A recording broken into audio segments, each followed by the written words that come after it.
So let's talk about Japanese American incarceration.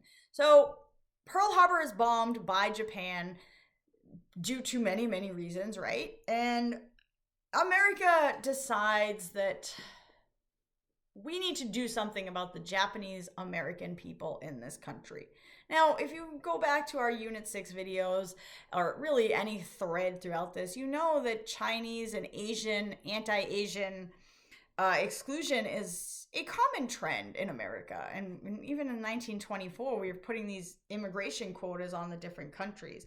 So it's not like this is a suddenly new development where we are suddenly turning against Asian people and Asian Americans, but it is disturbing, as most of this is, because there is very anti-Japanese feelings in the United States that don't transfer over to anti-German and anti-Italian, which, if you consider that we're at war with all of the Axis powers, it really should, right?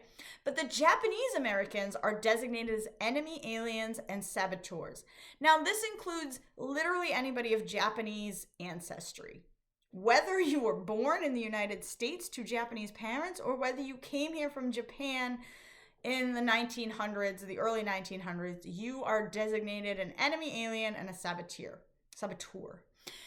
And we are able to determine who is an enemy alien using the Alien Registration Act that Congress had passed in 1940, which required all resident aliens within the United States who are over 14 years old to register with the government, be fingerprinted and photographed for identification cards. So lest we think that Germany is the only country handing out identification cards to the Jewish people to separate them, the US was doing the same thing. Again, remember, Hitler gets his ideas from us, not the other way around.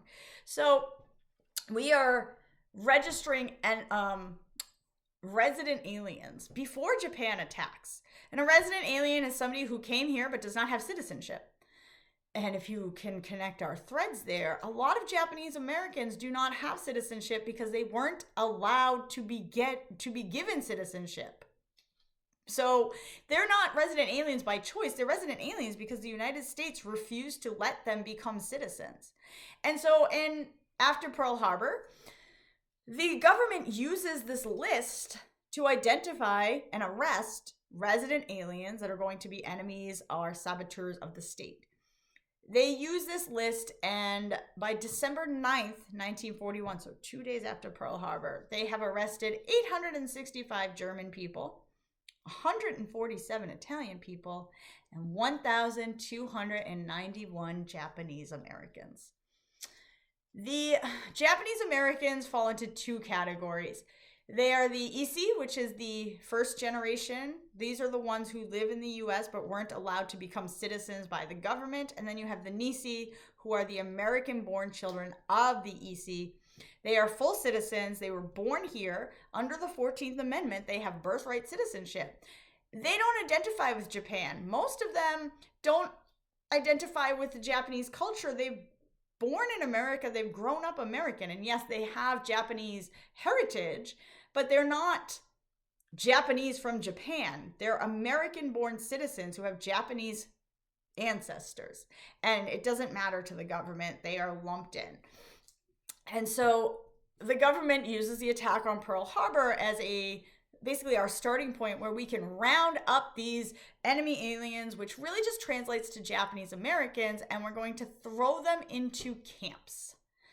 There are some official protests. We have people like Munson and Ringel who write reports to the government. They're members of the government. I don't know exactly what their standings are, if they're senators or Congress, like what congressmen they are, but they do write reports protesting this new concept. But most people feel like, you know what, they're right. The Japanese are a threat. We need to round them up and detain them. So, Pearl Harbor's attacked December 7th, 1941. On February 9th, 1942, Franklin Roosevelt signs Executive Order 9066, which says that in order to protect U.S. interests, they are going to define military areas that will be set up in places, and these defined military areas are authorized to exclude any or all people that may be a threat to military operations. And with this exclusion order, the excluded group of people will be given transportation, shelter, and food until other arrangements are made. The executive order itself is not specific to Japan, or Japanese Americans. It's not specific to the West Coast. But it is enforced on the West Coast in Japanese American communities. So it becomes targeted at Japanese American people. And there's a lot of reasons for that. But some of the underlying reasons that they don't talk about a lot in most history classes is that the US is working with the mafia. The US government and the Italian mafia are working together. And we talk about this with organized crime. Where there's money, where there's places to get things, and it's not like the government, the government's not corrupt, right? We had that whole thing with the Teapot Dome and corruption and all that stuff. That didn't just go away because we changed leaders. The government is still corrupt in the 1940s. They're just doing it in secret. So we don't arrest many Italians because we're working with the mafia. And if we are going to target Italians in America, that might make the mafia mad. We also don't go after many Germans because removing German and Italian families is going to really upset the war effort. And because most of these families are multi-generational at this point, it would really upset the voter base, right? And your goal as a person in government is to get votes. The Japanese Americans don't have the right to vote because they're not citizens. And the children who are citizens, most of them probably aren't old enough to vote yet. Or they're getting there, but you're not going to have to worry as much about your voter base changing because of that. Whereas the German and Italian families, they've been here for a while. You might lose some votes if you go after them. So what the executive order really does is it targets Japanese American people on the West Coast. And really, that's the only people it applies to. And so Japanese Americans are forced to register with the state of California, with the government, and be excluded from these military areas. But the military areas are where they live. It's where their homes are. It's where their jobs are. It's where their businesses are. And the government comes in and takes all that. They said, you can't keep your house. You can't own your business. We're taking it from you because you're not allowed to be in this area anymore. And so Japanese Americans in these areas are given orders to take all of their belongings, whatever they can carry, and they are given a very specific list of these belongings and go to a train station on a set date, and that train will take them to resettlement somewhere else in the United States. And this is almost exactly how they resettled the Jewish people in Germany and Poland and in Eastern Europe. They took them from their homes. They said, take only what you can carry. We're going to move you somewhere nicer and different for resettlement. Japanese American people, again, they're not allowed to take anything. You can't carry a house with you anyways, but they're not allowed to take their pets.